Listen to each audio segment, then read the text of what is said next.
سب آج کے بعد ختم ہے، کوئی جاہلیت کی رسمیں نہیں چلیں گی، تمام غلط کام آج سے ختم کر دیے نبی پاک نے، یعنی پچھلے تمام رولز کو نبی پاک نے ختم فرمایا. پھر فرمایا اے قوم قریش، اب جاہلیت کا غرور اور خاندانوں کا افتخار خدا نے مٹا دیا. تمام لوگ حضرت آدم کی نسل سے ہیں اور حضرت آدم علیہ السلام مٹی سے بنائے ہوئے ہیں. مساوات کا درس دیا، ایکوالٹی کا درس دیا. ادھر خاندان کی وجہ سے لڑائی ہوتی تھی، قوموں کی وجہ سے سپیریئر سمجھا جاتا تھا، مالدار کو جناب عروج دیا جاتا تھا. آقا فرماتے سب ختم، ہم سب آدم کی اولاد ہیں. حضرت آدم مٹی سے بنائے گئے. اس کے بعد نبی پاک نے قرآن کی وہ آیت تلاوت کی جس کا ترجمہ ہے اے لوگوں، ہم نے تم کو ایک مرد اور ایک عورت سے پیدا کیا اور تمہارے لیے قبیلے اور خاندان بنا دیے تاکہ تم آپس میں ایک دوسرے کی پہچان رکھو. لیکن خدا کے نزدیک سب سے زیادہ شریف وہ ہے جو سب سے زیادہ پرہیزگار ہے. یقیناً اللہ تعالیٰ بڑا جاننے والا اور خبر رکھنے والا ہے. پھر اسی میں نبی پاک نے شراب کی حرمت بھی اعلان فرما دی کہ بے شک اللہ نے شراب کی خرید و فروخت کو حرام فرما دیا. تو اے میرے پیارے اسلامی بھائیوں، یہ میں نے بہت مختصر فتح مکہ کا آپ کو پورا نقشہ کھینچا. But what is the lesson from فتح مکہ؟ ہم نے کیا سیکھ کہ ہمیں اگر ہمارا کوئی دشمن ہے، ہمارے ساتھ کوئی زیادتی کر رہا ہے، ہمیں اس کو ہمیں درگزر کرنا ہے. اور اللہ کو معافی بڑی پسند ہے، ہم سب چاہتے ہیں اللہ ہمیں معاف کر دے. اچھا، لیلۃ القدر کی اگر بات کریں تو بی بی عائشہ صدیقہ رضی اللہ تعالیٰ عنہ نے نبی پاک سے سوال کیا تھا کہ یا رسول اللہ میں لیلۃ القدر کو پالوں تو کیا پڑھوں؟ تو میرے آقا نے وہ دعا عطا فرمائی تھی، اللہم تحب العفو. یاد ہے نا اس دعا کا مطلب کیا ہے؟ اللہم انک عفو، اے اللہ تو معاف کرنے والا ہے، تحب العفو، معافی کو پسند کرتا ہے، فاعف عنی، اللہ مجھے بھی معاف. تو اب ہم غور کریں کہ ہم اللہ سے شب قدر کو یہ مانگ رہے ہیں، اللہ تو معاف کرنے والا، معافی کو پسند کرتا ہے، مجھے بھی معاف کر دے. تو ہم اللہ کے بندوں کو اگر آپ چاہتے ہیں کہ رب ہمیں معاف کرے تو ہم اللہ کے بندوں کو کریں. اور یہ راتیں تو ویسی نیت کرنے کی، اور کیا خوبصورت فضیلتیں ہیں معاف کرنے کے حوالے سے. پیارے آقا علیہ الصلوۃ والسلام کا فرمان سنیے. حضرت ابو ہریرہ راوی ہیں، فرماتے ہیں کہ 3 باتیں جس میں ہوں گی اللہ پاک اس کا حساب بہت آسان طریقے سے لے گا اور اپنی رحمت سے اس کو جنت میں داخل. یہ 2 انعام بڑے انعام ہیں نا، چھوٹے تو نہیں ہیں. حساب بھی آسانی سے ہوگا اور جنت میں داخلہ مل جائے گا. اور 3 کام کرنے ہیں، 3 عادتیں اپنانی ہیں. وہ 3 عادتیں کیا ہیں؟ فرمایا جو تمہیں محروم، جو تم سے قطع تعلق کرے تم اس سے ملاپ کرو، جو توڑے اس سے جوڑو، اور جو تم پر ظلم کرے تم اسے. یہ 3 کام کرنے ہیں. ہم کہتے نہیں میں تو بدلہ لوں گا، میں تو چھوڑوں گا نہیں، میں تو انتظار میں بیٹھا ہوں. دل سے بدلے کی آگ نکالی. میرے آقا نے جانی دشمنوں کو معاف کیا.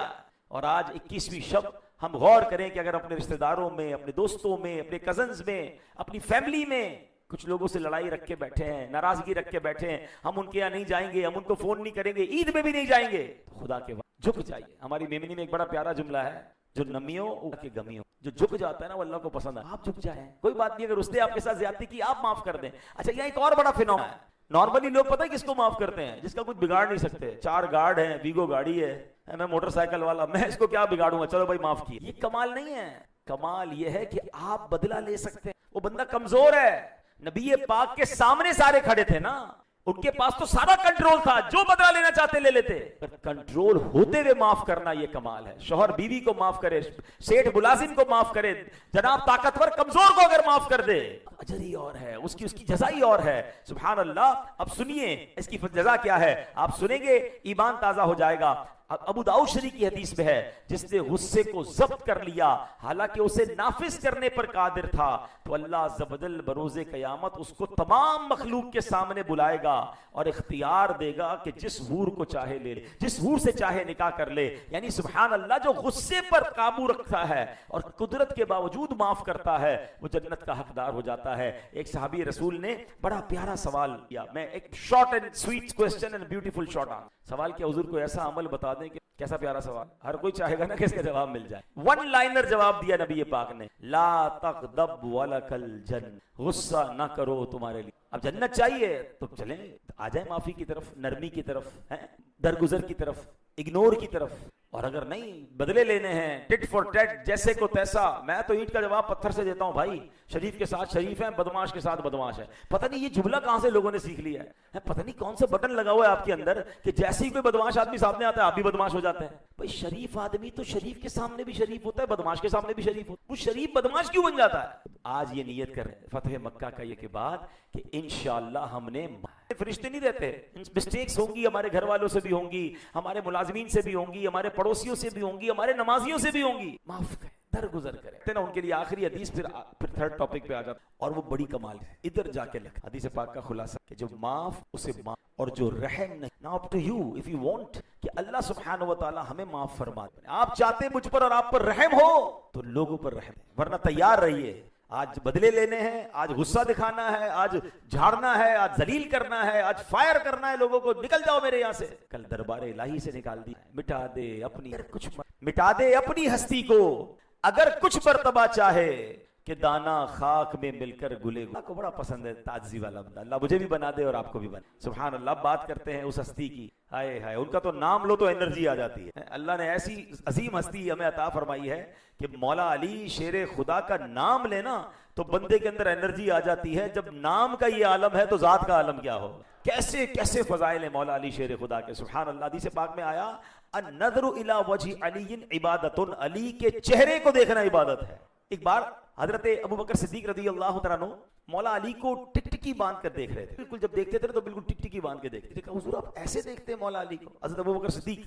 تو آپ نے فرمایا بے شک میں نے نبی پاک کو فرماتے سنا ہے کہ بے شک علی کے چہرے کو دیکھنا ہے, تو میں علی کے چہرے کو دیکھ. اللہ نے ایسی شان مولا علی شیر خدا کرم اللہ تعالی وجہ کریم کو عطا فرمائی. خود مولا علی فرماتے ہیں مجھے اس ذات کی قسم جو دانے کو پھاڑتی ہے, یعنی دانے سے درخت نکالتی ہے, اس ذات کی قسم جس نے روح کو پیدا کیا. بے شک نبی امی رسول ہاشمی صلی اللہ علیہ وسلم کا مجھ سے وعدہ ہے اللہ یحبنی الا مؤمن ولا یبغضنی الا منافق, یعنی مجھ سے محبت نہیں رکھے گا مگر مومن, اور مجھ سے بغض یعنی دشمنی نہیں رکھے گا مگر ایمان والا. حضرت علی سے محبت کرے گا, مومن ہوگا تو مولا علی کا چاہنے والا ہوگا, بغض اس کے دل میں ہوگا.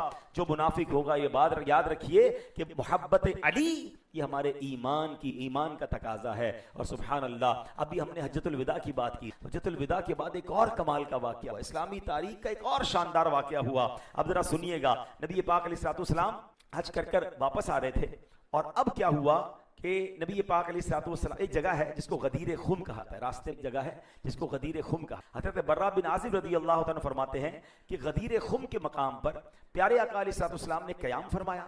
ایک درخت کے سائے میں آپ کے لیے جگہ صاف کر دی گئی. یہاں نبی پاک علیہ الصلوۃ والسلام نماز ظہر ادا. نماز کے بعد اللہ پاک کے رسول مقبول علیہ الصلوۃ والسلام نے صحابہ کرام کو مخاطب کر کے فرمایا الستم تعلمونی اولا بالمؤمن, یعنی اے صحابہ کیا تم نہیں جانتے کہ میں مسلمانوں کا ان کی جان سے زیادہ مالک ہوں؟ بلا جی یا رسول اللہ, نہیں آپ ہماری جان سے زیادہ ہمارے مالک ہیں. نبی پاک نے فرمایا الستم تعلمون انی اولا بکل مؤمن من نفسی, کیا تم نہیں جانتے کہ میں ہر مسلمان کا اس کی جان سے زیادہ مالک ہوں؟ حضور بالکل آپ ہماری جان سے زیادہ مالک ہیں.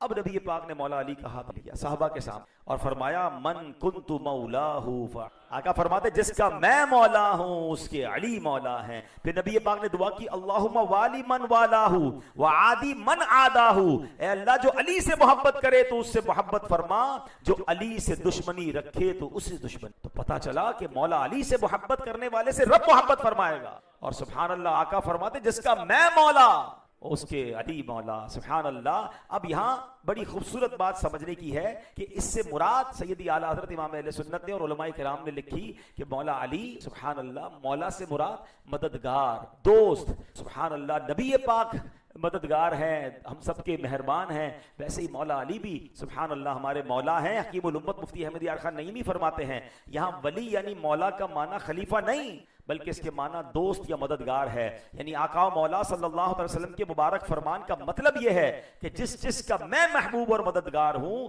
اس کے علی بھی دوست ہیں, محبوب اور مدد. سبحان اللہ. اب مولا علی کے بہت سارے فضائل ہیں. اب چونکہ وقت ہمارے پاس تھوڑا ہے, ورنہ حضرت علی کی ذات پر بات کرنی ہو ساری رات بات کریں نا تو بات پوری نہیں ہوتی ہے. میں دو مختصر خوبصورت باتیں, حالانکہ مولا علی وہ ہیں کہ جن کی شان میں حدیث بھی ہیں اور قرآن کی بہت ساری آیتیں بھی ہیں. ایک بڑی کمال کی قرآن کی آیت ہے سبحان اللہ. آپ نے ایک بار کیا کیا, صدقہ دینا تھا. آپ نے ایک بہت خوبصورت اسٹائل اپنایا, 4 درہم صدقہ کیا اور چاروں درہم کو الگ انداز سے کیا. ایک صبح صدقہ کیا, ایک رات صدقہ, ایک چھپ کر صدقہ کیا, ایک لوگوں کے سامنے صدقہ کیا انداز تھا. اخلاص کا عالم یہ ہے کہ قرآن پاک کی آیت نازل ہو گئی آپ کے صدقہ کرنے کے انداز پر. اللہ قرآن میں فرماتا ہے الذین ينفقون اموالهم باللیل سرا وعلانیۃ فلہم اجرہم عند ربہم ولا خوف علیہم ولا هم يحزنون. آسان ترجمہ قرآن کنز العرفان. وہ لوگ جو رات میں اور دن میں پوشیدہ اور اعلانیہ اپنے مال خیرات کرتے ہیں ان کے لیے ان کا اجر ان کے رب کے پاس, ان پر نہ کوئی خوف ہوگا اور نہ وہ غمگین ہوں گے. اللہ اکبر. یہ کیسا صدقہ تھا کہ ان کے اس انداز کو رب نے قرآن میں بیان کر دیا. 4 درہم صدقہ کیا ہے مگر صبح قیامت تک جب تک تلاوت ہوتی رہے گی, امام تراویح میں قرآن سناتے رہیں گے, دنیا بھر میں مسلمان تلاوت کرتے رہیں گے, میرے مولا علی کے صدقے کا چرچا ہوتا رہا. کیسا مقبول صدقہ ہے یہ. صبح صدقہ کیا. اچھا اب اس کو جب میں نے بھی پڑھا تھا دوبارہ آج پڑھ لیا ہے, میں بھی نیت کرتا ہوں آپ بھی نیت کریں کہ کبھی ایسے بھی صدقہ کریں گے انشاءاللہ. اپنے صدقے کو 4 پورشن کریں گے. کہتے ہیں نا اچھوں کی نقل اچھی, ہماری نہ اوقات ہے نہ انداز ہے, ہم تو گناہوں کے انبار تلے دبے ہوئے ہیں, مگر مولا علی کے انداز کو اپناتے ہوئے کہ کچھ ایسا کر لیں کہ کبھی صبح صدقہ کر لیں, ایک ہی دن صبح میں کر لیں پھر شام میں بھی کر لیں, اور اسی دن لوگوں کے سامنے, جیسے مسجد میں کوئی باکس وغیرہ لگا ہے لوگوں کے سامنے بھی دے دیں, کچھ اکیلے میں بھی دے دیں, اور اللہ سے عرض کرے مولا میں تو گناہ گار, تیرے پیارے حضرت علی کا انداز اپنا لیا ہے, اللہ ان کے صدقے میرا قبول فرما. تو کیا معلوم قبول ہو جائے. اور صدقہ دینا جو ہے نا پیارے اسلامی بھائیوں یہ بہت بڑی نیکی ہے. سبحان اللہ. صحابی رسول حضرت ابو ہریرہ رضی اللہ تعالیٰ سے روایت ہے کہ نبی پاک علیہ الصلوۃ والسلام فرماتے ہیں, اور یہ بخاری کی ہے. اس حدیث کو بیان کرنے سے پہلے کوسچن کریٹ کر. نارملی دنیا میں ہمیں کوئی جب نیک آدمی نظر آتا ہے جس کو ہم نیک سمجھ رہے ہوتے ہیں, عالم دین ہوتے ہیں, مفتی صاحب ہوتے ہیں, اللہ والے ہوتے ہیں, ہم ان کو ڈھونڈ کے ہمیں دعا کرنا, اور وہ ہمارے لیے دعا کرتے تو میں اچھا لگتا. مگر آج میں بخاری شریف کی وہ حدیث سنانے جا رہا ہوں کہ وہ کام اگر آپ کر لیں تو روزانہ آپ کے لیے فرشتہ دعا کرے گا.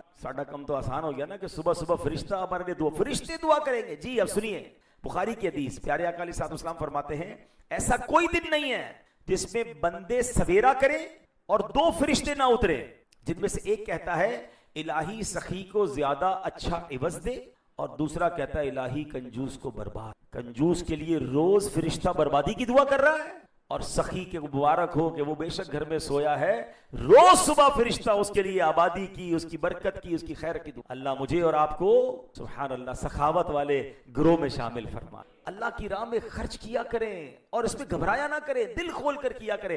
خرچ بھی کر رہے ہوتے گھبرا بھی رہے ہوتے ہیں, یار اتنے نکل گئے. کوئی ایک بندہ مجھے بتائیں کہ بندہ کہیں باہر سے آئے اور کہے یار موڈ بہت آف ہے, اس میں 50,000 تھے اپنے اکاؤنٹ میں ڈلوا کے آئیں گے. کیوں بھائی آپ کے ہی اکاؤنٹ میں جمع ہوئے, گھبرانا کیا, جیب سے نکل کر اکاؤنٹ میں ہی گئے نا. تو صدقہ یہی تو ہے, ہمارے ہاتھ سے ضرور نکلا ہے, وہ ہمارے آخرت کے اکاؤنٹ میں ہی جمع ہوا ہے, اور صرف آخرت کے اکاؤنٹ میں نہیں, وہ دنیا میں بھی ملٹی پلائی ہو کر ملنے والا ہے. اور تھوڑا بہت بھی نکالا کریں. سنیے حضرت یزید بن ابو حبیب رحمۃ اللہ تعالی سے مروی ہے کہ حضرت مرثد اہل مصر میں وہ پہلے شخص تھے جو شام کے وقت مسجد میں جایا کرتے تھے. راوی فرماتے کہ میں جب بھی مسجد جاتے دیکھتا نا تو آپ کے ہاتھ میں صدقے کے لیے پیسے ہوتے, روٹی کچھ نہ کچھ ہوتا. ایک مرتبہ دیکھا کہ ہاتھ میں پیاز لے کر جا رہے ہیں, تو میں نے عرض کی اے ابو الخیر یہ پیاز تو آپ کے کپڑوں کو بدبودار کر دے گی. فرمایا اے ابو الحبیب کے بیٹے میرے پاس صدقہ کر, گھر میں اور کچھ نہیں تھا تو میں نے سوچا خالی ہاتھ نہ جاؤں, یہ پیاز ہی صدقہ.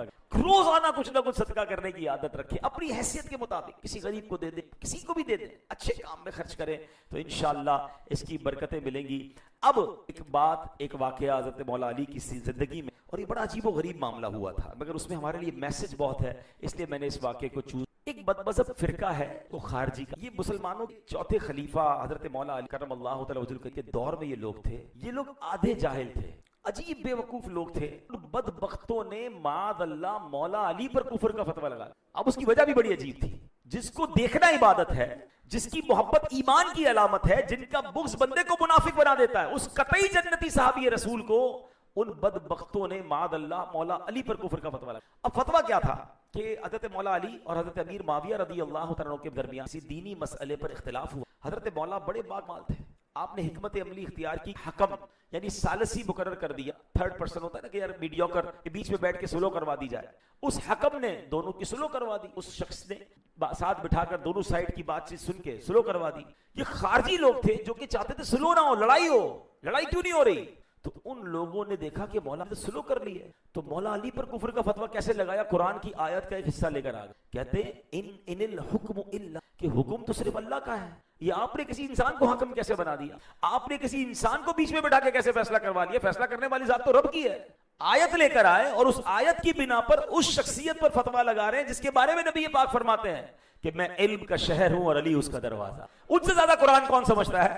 مگر آدھا قرآن پڑھنے والے، ایک آیت پڑھنے والے اور آدھی جہالت جو ہے نا وہ بڑی خطرناک ہوتی ہے. اللہ اکبر. مولا علی تو مولا علی ہیں. جب آپ نے سنا کہ اس طرح کی باتیں ہو رہی ہیں تو آپ نے لڑائی نہیں کی. آپ نے اس کو کس طرح ہینڈل کیا کہ قرآن کریم کے حالانکہ مولا علی خود بھی ماہر ہیں لیکن آپ نے حضرت عبداللہ بن عباس رضی اللہ تعالیٰ جن کو ترجمان القرآن کہا جاتا ہے ان کو انہوں نے مقرر کیا کہ جاؤ انہیں سمجھاؤ. اور جب وہاں گئے تو پوچھا کیوں تم فتویٰ لگا رہے ہو مولا علی کے بارے میں؟ کہ قرآن میں لکھا ہے فیصلہ کرنے والی ذات تو اللہ کی، حکم تو اللہ کا ہے اور آپ نے کسی بندے کو حکم بنا کر فیصلہ کروا لیا. تو حضرت عبداللہ بن عباس نے فرمایا کہ لگتا ہے تم نے سورہ مائدہ کی آیت نمبر 95 نہیں پڑھی. اللہ پاک نے فرمایا اگر کوئی حالت احرام میں کسی جانور کو مار دے، مثلا کسی نے خرگوش مار دیا، اب حکم ہے کہ اس جانور کی قیمت صدقہ کرے.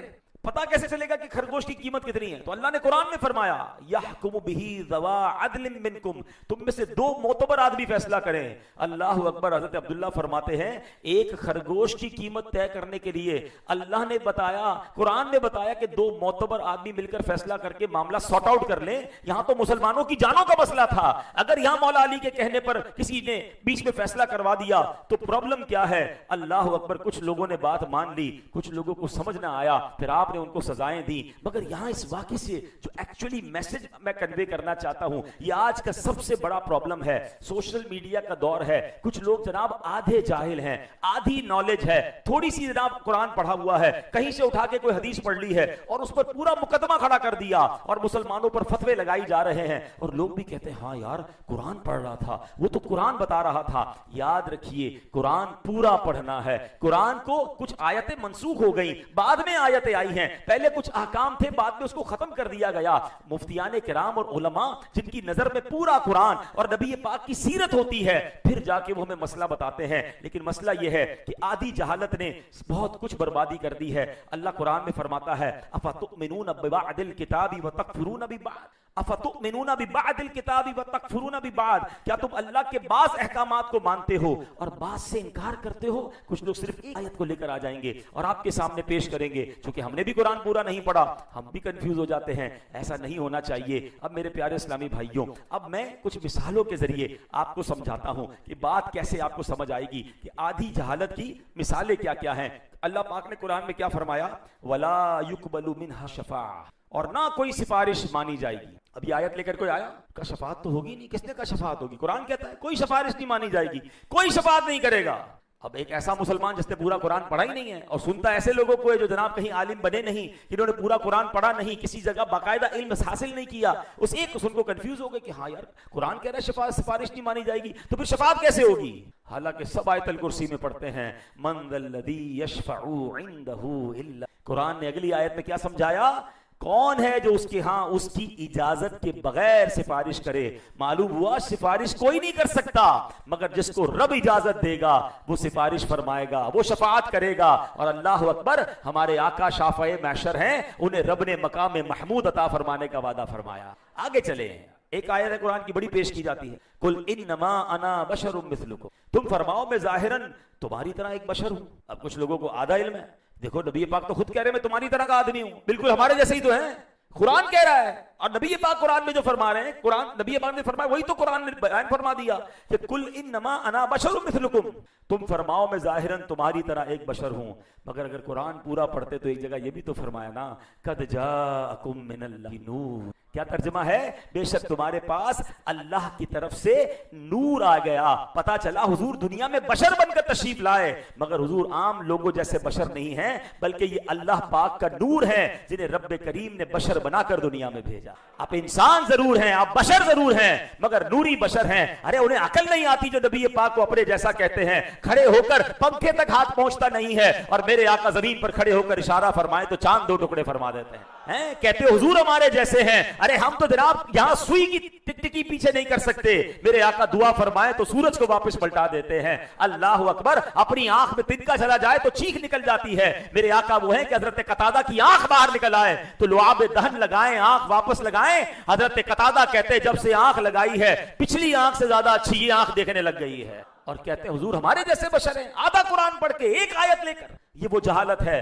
جو اس زمانے میں مولا علی کے ساتھ زیادتی کرنے کی کوشش کی گئی تھی. مگر آج ہمارے نوجوان, پرابلم یہ ہم خود علم حاصل نہیں کرتے اور ان جاہلوں سے سیکھ کر ہم کنفیوز ہو رہے ہوتے ہیں. آگے سنیے, ایک جگہ اللہ قرآن میں فرماتا ہے لا املک لنفسی نفعا ولا ضرا, میں اپنی جان کے نفع اور نقصان کا خود مالک نہیں. نبی پاک نے فرمایا کہ میں اپنی جان اور کے نفع اور نقصان کا مالک نہیں ہے. آیت پڑھی تو ذہن بنا لیا حضور تو کوئی اختیار رکھتے ہی نہیں ہے. دیکھو قرآن میں آیا, وہ خود کہہ رہے ہیں میرے پاس کوئی اختیار نہیں ہے. آدھا قرآن ایک آیت پورا پڑھو نا.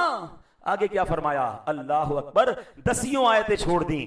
آگے فرماتے اولی الایدی والابصار, جو قوت والے اور سمجھ رکھنے والے تھے. یعنی انبیاء کرام اختیارات بھی رکھتے تھے, طاقت بھی رکھتے تھے, سمجھ بھی ایسی رکھتے تھے کہ کوئی ایسی سمجھ نہیں رکھ سکتا, نگاہیں بھی رکھتے تھے. ارے میرے آقا تو وہ ہیں جن کے بارے میں قرآن کہتا ہے قد نرا تقلب وجهک فی السماء فلنولینک قبلۃ ترضاها. اے محبوب ہم تمہارے چہرے کا بار بار آسمان کی طرف اٹھنا دیکھ رہے ہیں, ہم ضرور تمہیں اس قبلے کی طرف پھیر دیں گے جس میں تمہاری خوشی ہے. جو لوگ کہتے ہیں حضور اختیار نہیں رکھتے, حضور چاہتے ہیں تو رب قبلہ تبدیل فرما دیتا ہے. ارے ان کو تو بیت المقدس کی طرف پھر رک کر کے نماز پڑھنی چاہیے. ہم ہر نماز کھڑے ہو کے پڑھتے ہیں منہ میرا کعبے کی طرف. یہ کعبہ قبلہ کیوں بنا؟ کہ حضور کی چاہت تھی, حضور چاہتے تھے. نماز کے دوران یہ قبلہ تبدیل ہوا. میرا موضوع یہ نہیں ہے, کسی اور وقت اس پر بات کریں گے. یہ بڑی ڈیبیٹیبل بات ہے. آج مسجد میں نماز کا ٹائم چینج کرنا ہو تو جناب 2 دن پہلے اعلان ہوتا ہے کہ جناب فلاں دن عشاء کی نماز اتنے بجے ہوگی. جمعے کا ٹائم چینج کرنا ہو تو 1-2 ہفتے پہلے اعلان ہوتا ہے. اتنا بڑا اناؤنسمنٹ تھا, قبلہ بدلنا تھا, ڈائریکشن بدلنی تھی. یار نماز سے پہلے اعلان ہو جاتا کہ ظہر کی نماز میں کہ اب عصر کی, یہ نماز کے بعد اعلان ہوتا کہ اگلی نماز بیت المقدس کی طرف نہیں قبلے کی طرف رک کر کے پڑھنی ہے. مگر شان مصطفیٰ دیکھو, قلب مصطفیٰ چاہ رہا ہے. آقا بار بار آسمان کی طرف نظر کر رہے ہیں. رب نے نماز کے دوران ہی 2 رکعت بیت المقدس کی طرف رک کر کے مسلمانوں نے نماز پڑھی ہے. محبوب کی رضا ہے, رب نے دوران نماز ہی قبلہ تبدیل فرما دیا. یہ کیسا کام ہوا ہے؟ اچھا اس میں بڑی بحث ہے کہ اس کے پیچھے راز کیا ہے. دنیا کو بتانا تھا اطاعت کس کو کہتے ہیں, آقا کی بات کو ماننا کس کو کہتے ہیں. صحابہ نے سوال نہیں کیا کہ حضور یہ نماز کے دوران اباؤٹ ٹرن آپ نے کیسے کر لیا. صحابہ منن والے تھے, سوچنے والے نہیں تھے. نبی پاک نے رخ تبدیل کیا, سارے صحابہ نے رخ تبدیل. دوران نماز قبلہ تبدیل ہوتا ہے. کہتے حضور اختیار نہیں رکھتے. میرے آقا تو وہ ہیں کہ خدا کی رضا چاہتے ہیں 2 عالم, خدا چاہتا ہے رضائے محمد. اور ایک اور جگہ سنو, کہتے ہیں نا اس آیت کو, چونکہ ایک آیت پڑھی اور اسی کو لے کے مقدمہ کھڑا کر دیا. دیکھو حضور خود کہہ رہے ہیں کہ کوئی اختیار نہیں رکھتے. ایک آیت میں کیا فرمایا, وَعِندَهُ مَفَاتِحُ الْغَيْبِ لَا يَعْلَمُهَا إِلَّا هُ, اور غیب کی کنجیاں اسی کے پاس ہیں, ان کو صرف وہی جانتا ہے. او بھائی آیت لے کر آ, دیکھو اللہ خود فرما رہا ہے کہ علم غیب تو اللہ کسی کو نہیں دیتا, اللہ کے پاس ہی غیب ہے, وہ کسی کو نہیں دیتا ہے. حالانکہ اسی آیت مبارکہ کا اگلا حصہ پڑھ لے, آدھی کاٹ کے آپ کو سنائیں گے. اسی آیت کا اگلا حصہ کیا ہے, وَلَا حَبَّةٍ فِي ظُلُمَاتِ الْأَرْضِ وَلَا رَطْبٍ وَلَا يَابِسٍ إِلَّا فِي كِتَابٍ مُبِينٍ, اور نہ ہی زمین کی تاریکیوں میں کوئی دانہ ہے مگر وہ ان سب کو جانتا ہے, اور کوئی تر چیز نہیں اور نہ خشک چیز مگر ایک روشن کتاب میں ہے. ایک اور آیت مقدسہ میں ہے وَأَنزَلَ اللَّهُ عَلَيْكَ الْكِتَابَ وَالْحِكْمَةَ وَعَلَّمَكَ مَا لَمْ تَكُنْ تَعْلَمْ وَكَانَ فَضْلُ اللَّهِ عَلَيْكَ عظیما, اور اللہ نے آپ پر کتاب اور حکمت نازل فرمائی, آپ کو وہ سب کچھ سکھا دیا جو آپ نہ جانتے تھے, اور آپ پر اللہ کا فضل بہت بڑا ہے. سبحان اللہ, اللہ نے اپنے محبوب کو غیب پر اطلاع دی ہے. جب کتاب کا علم عطا فرما کر خشکی اور طریقے ہر ذرے کا علم اپنے محبوب کو دے دیا, تو پھر آسمان و زمین میں کوئی چیز آپ سے پوشیدہ نہیں ہے. بڑی مثالیں ہیں میرے پیارے اسلامی بھائیوں. میرا موضوع کہیں اور نکل جائے گا تو پتا چلا کہ ان لوگوں سے بھی بچنا ہے کہ جو آدھا علم رکھتے ہیں اور مسلمانوں کو بہکانے کی کوشش کرتے ہیں. ہمیں مولا علی کا ذکر کیا ہے, وہ علم کے سمندر تھے. آج ایک نیت اور کرنی ہے کہ جہاں ہمیں مولا علی سے پیار کرنا ہے, اہل بیت سے پیار کرنا ہے, صحابہ سے پیار کرنا ہے, وہاں علم دین سے بھی پیار کرنا ہے. جاہل رہ کر زندگی نہ گزاریں. دنیا کی بہت ساری نالج آپ کے پاس ہیں, میں بہت سارے چہروں کو دیکھ رہا ہوں. آپ کے پاس دنیا کی بڑی بڑی ڈگریاں ہوں گی, آپ نے دنیا کے بہت سارے بزنس سیکھے ہیں, اپنے بچوں کو بھی بڑے بڑے آپ نے ڈپلومے کرا دیے ہیں,